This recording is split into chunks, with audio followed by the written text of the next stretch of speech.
Hello, welcome to it's Geetha Shiva.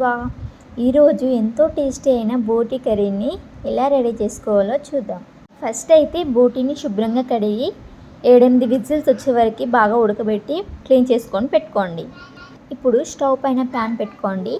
2 table spoons oil వేసుకొని అందులో జీరా ఆవాలు వేసి వేయించుకోండి. అలాగే ఇలాచి చెక్క బిర్యానీ ఆకు వేసి మరొకసారి వేయించుకోండి. ఇప్పుడు పచ్చిమిర్చి ఉల్లిపాయలు కూడా వేసి వేయించుకోండి. గోల్డెన్ కలర్ వచ్చే వరకు వేయించుకోండి. అలాగే ఒక స్పూన్ పసుపును కూడా వేసి అటు ఇటు కలుపుకోండి. ఇప్పుడు అల్లం వెల్లుల్లి పేస్ట్ కూడా వేసుకొని పచ్చివాసన పోయేంత వరకు మంచిగా వేయించుకోండి. చూసారు కదా, వీడియోలో చూపిస్తున్న విధంగా వేగిపోవాలి ఉల్లిపాయలు. ఇప్పుడు మనం రెడీ చేసుకొని పెట్టుకున్న బోటిని ఇందులో వేసుకొని బాగా ఫ్రై చేసుకుందాం. నేనైతే కొన్ని ఫ్రై కోసం కూడా సపరేట్ చేశాను.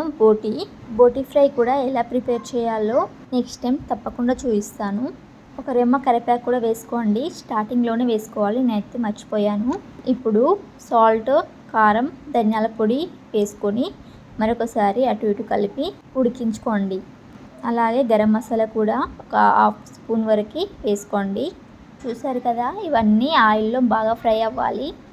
అయిన తర్వాత ఒక గ్లాస్ వాటర్ వేసుకోండి. ఇంకా కొబ్బరి పొడి కూడా వేసుకోవాలి. నా దగ్గర అయితే కొబ్బరి పొడి లేదు కనుక నేను వేసుకోలేదు. వాటర్ వేసిన తర్వాత ఒక 5 మినిట్స్ వరకు కుక్ చేయండి. కుక్ అయిన తర్వాత ఫైనల్గా కొత్తిమీర వేసుకొని ఉడికించుకోండి. చూసారు కదా ఎలా ఉడికిపోయిందో బోటి కర్రీ. మనం ముక్కని ఇలా పట్టుకుంటే చితికిపోవాలి, అలా ఉడికించాలి బోటి కర్రీ. మీరు కూడా ఒకసారి ఈ స్టైల్లో బోటి కర్రీని చేసి చూడండి. ఓకే అండి, మన వీడియో నచ్చినట్టయితే లైక్ చేసి సబ్స్క్రైబ్ చేసుకోండి. అది ఎలా వచ్చిందో కామెంట్ చేయడం మాత్రం అస్సలు మర్చిపోవద్దు. బాయ్.